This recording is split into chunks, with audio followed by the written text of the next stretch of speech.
Alrighty, good morning everybody. It is Thursday, September 19th, 2024. We're officially now on the December 2024 contract. I was able to, for the members here, to build out some of our eye levels, at least for 150 points below where we are right now. So we'll talk about that later on here, but I'll do a quick review as to what happened here yesterday. And remember, we don't have the old contract with all our old levels on there, but I will just go through and show you what happened here out of the open. Remember, FOMC was in the afternoon, and I warned you that more than likely the market was probably just going to kind of meander back and forth until the news. And so let's take a look and see what happened here. Oh, what is going on? I think these levels, they're not auto-scaled. Well, I'll just have to do it like this. So market opened, pulled back, and then you got, quite literally that textbook setup testing into the VWAP.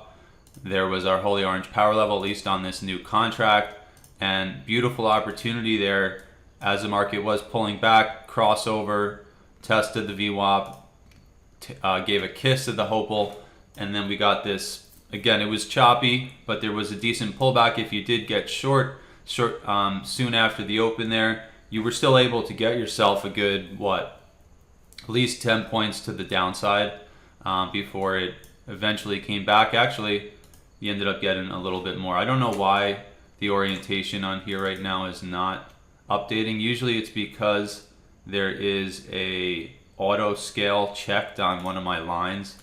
Again, I just moved over the new contract last night. I don't know why it's doing this, so I'll have to figure that out. But as you can see, getting short out of the open around the hopeful there would have given you the best entry of the morning, right? You got in, you took on nearly no risk, especially if you just tagged it from the VWAP there, maybe a point of risk, and then you got at least 20 points to the downside.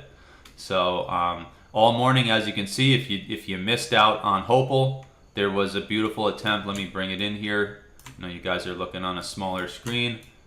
You have the opportunity off the back end of the previous daily close or the 200 here as it was trending lower, making new lows.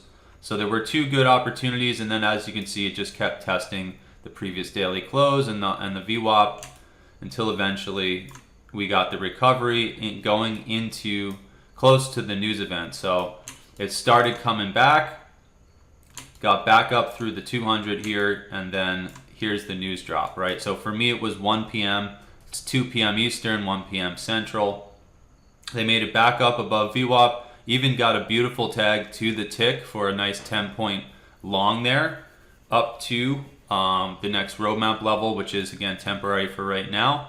And then you got the pullback, and then here's the news drop. And this is why I tell you guys, be aware of big news events, because you probably don't want to be in the market in case there's a big flush either way. And sure enough, it's a big flush down and then a big push back up, and then it all petered out shortly after that. This is just 2 or 3 minutes of price action in here, so you can see a lot of volume on the tick chart, obviously, right? And then pullback did bounce right off the 200, but then couldn't keep itself above the high of the day before there. Definitely tried to get above there, hold, and then we got the pullback, held the back end of the FMA. Next thing you know, here's your crossover. There's a test of the fast moving average. And then, like I said, at the end of the day, it just kind of petered out and went sideways, right? So this was the whole last hour of the market with a whole lot of volume, right? That last hour or two, I can't even really fit on the chart here. And it just meandered, right? So nothing too sexy. Again, fading the high of the day before would have been another great move. There was a beautiful divergence. Testing the level could have given you a pretty big trade if you did end up messing around with that. And then sure enough, at the end of the day, it slowly traveled right back down to the low of the day before again, only to find support and bounce back out into now the overnight session. So up until the bounce off the 200 last night, and kind of in the middle of the night, we were still just bouncing around inside of the last day or two of price action. If I bring up the higher time frames here, this was the last 2 or 3 days just chopping around basically between, on the new contract, between about 56.70 and 57.30.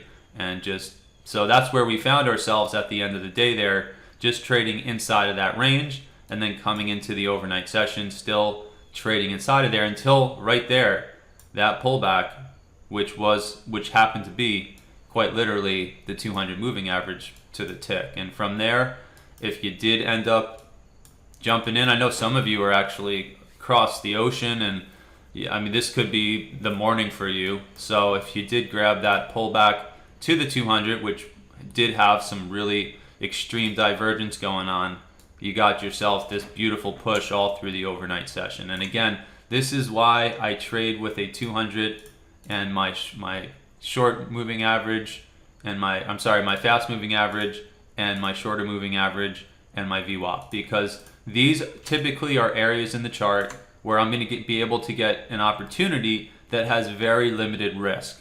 Whether it actually follows through like last night off the 200 or not, I'm not concerned about that. I just know that the fast moving average in an aggressive move, the 200 in a nice trending move, and the VWAP in many instances becomes a perfect opportunity to take on a limited risk trade that could turn into something like what we see here in the overnight session, right? You get in with quite literally maybe a tick or two of risk, and sometimes it's no risk at all, it just bounces right off, and you get yourself a nearly 100-point move, right? So that's why I love that stuff. And now throughout the overnight session, as you can see, breaking out through the previous highs, holding the FMA the whole way up all night, and now here as we get closer to the open, a nice little in-breath and a bounce just in front of the 200 as I speak. So that's basically the review for the last day. And now I want to jump up to the higher time